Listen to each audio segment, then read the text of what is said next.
देखिए समस्या क्या है, मीना 2000 रुपये निकालने के लिए एक बैंक गई। उसने खजांची से 50 रुपये एवं 100 रुपये के नोट देने के लिए कहा। मीना ने कुल 25 नोट प्राप्त किए। देखिए ये रिमार्केबल पॉइंट है, 25 नोट। अब ज्ञात कीजिए कि उसने 50 रुपये और 100 रुपये के कितने कितने नोट प्राप्त किए। Okay, very clear. हम लोग यहाँ क्या करेंगे, मान लेंगे, माना कि ₹50 एवं ₹100 के नोट क्रमशः एक्स एवं वाई, एक्स एवं वाई। ओके, अकॉर्डिंग क्वेश्चन क्या है, देखिए प्रश्न से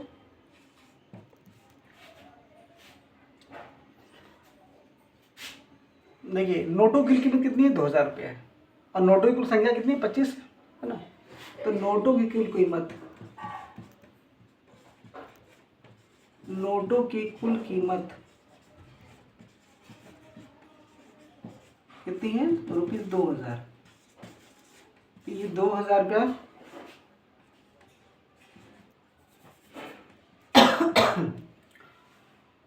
तो 2000 रुपया नोटों की कुल कीमत है। और नोटों की कीमत जो है, जो माने हम लोग एक्स वाई, उसके अकॉर्डिंग क्या लिख सकते हैं, एक्स और वाई के टर्म में क्या लिख सकते हैं। देखिए ₹50 गुना एक्स और प्लस ₹100 गुना वाई बराबर ₹2000। देखिए रुपीज़ कैंसिल, 50, 100 और 2000 है ना, तो 50 भी कैंसिल होगा, 50 ये 2 बार में, और ये 50 कितना बार में, ये हो गया 40 बार में। ठीक है, तो वेरी सिंपल इक्वेशन क्या आ गया आपका, इक्वेशन आ गया x + 2y = 40। ये इक्वेशन फर्स्ट। ठीक है, इसको नोट कीजिए।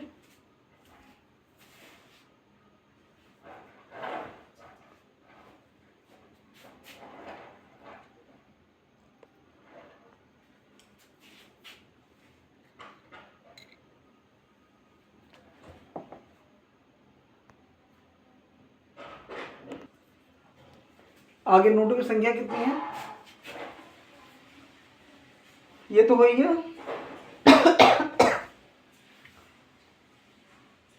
तथा और भी क्या है, नोटों की संख्या। अकॉर्डिंग टू क्वेश्चन हमारे पास दो पॉइंट्स है, नोटों की कुल कीमत और नोटों की कुल संख्या। तो नोटों की कुल संख्या से देखिए हम इक्वेशन बना दी, x + 2y = 40 है ना। अब नोटों की संख्या से देखिए, नोटों की संख्या तथा मीन्स अकॉर्डिंग क्वेश्चन दो क्लू थे हमारे पास, एक नोटों की कीमत और एक नोटों की संख्या है ना। तो नोटों की संख्या, नोटों की कुल संख्या कितनी है, 25 दी हुई थी है ना। देख लीजिए प्रश्न में, इम्प्लाइज x + y = 25। ये हो गया हमारे इक्वेशन सेकंड। ठीक है, तो very clear, x + y second है, यहाँ पे x + y 2y 40 है। क्या करते हैं, समीकरण एक माइनस समीकरण मीन्स इक्वेशन 1 माइनस इक्वेशन 2। ठीक है, क्या होगा,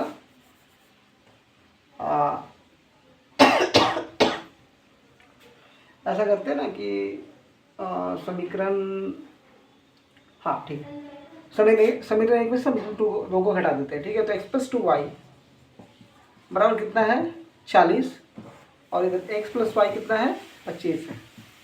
ठीक है, उतारिए इसको, सॉल्व भी कर सकते हैं, सॉल्व खुद कीजिए।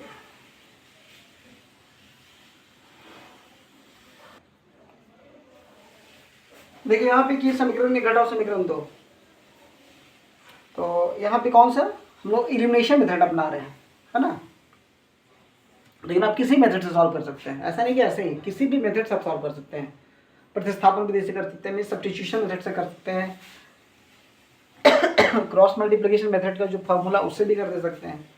एक्चुअली क्रॉस मल्टीप्लिकेशन मेथड जो फार्मूला है वो है क्या, क्रॉस मल्टीप्लिकेशन मेथड फार्मूला जो है हम लोग किसी से भी ड्राइव कर सकते हैं। जनरल इक्वेशन सॉल्व करेंगे तो हम लोग के पास क्रॉस मल्टीप्लिकेशन फार्मूला बन जाता है। ओके, चाहे वो सब्स्टिट्यूशन मैं डायरेक्ट भी उसको आप डायरेक्ट इनफैक्ट क्या होता है ना कि जल्दी से बन जाए, इस कारण से हम लोग उस फार्मूला का इस्तेमाल करते हैं। इनफैक्ट वो फार्मूला भी सब्स्टिट्यूशन मेथड से, एलिमिनेशन मेथड से, और फिर बाई कंपेरिजन और भी कुछ मेथड से, सभी से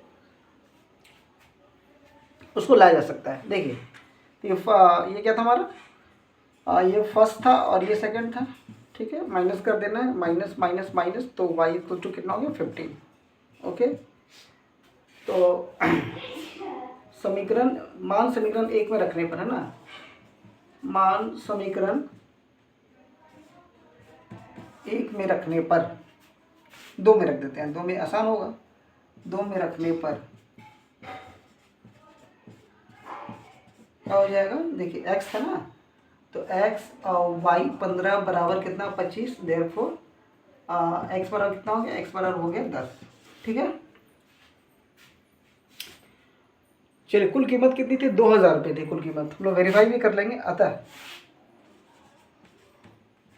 ₹50 के नोटों की संख्या, कितनी हो गई, और ₹100 के नोटों की संख्या, तो ये 50 हम लोग किसको माने थे हम लोग, x, तो x कितना हमारा 10 हो गया, और ये कितना हो गया 15। आंसर वेरीफाई कर लीजिए। देखिए देखिए यहाँ से अगर क्या होगा, 10 गुना 50 और जो 15 गुना 100, ठीक है। तो ये 500 और ये 1500, 2000 रुपये आ जा रहा है, ठीक है। मैं सही हम लोग का सॉल्यूशन नोट कर लीजिए।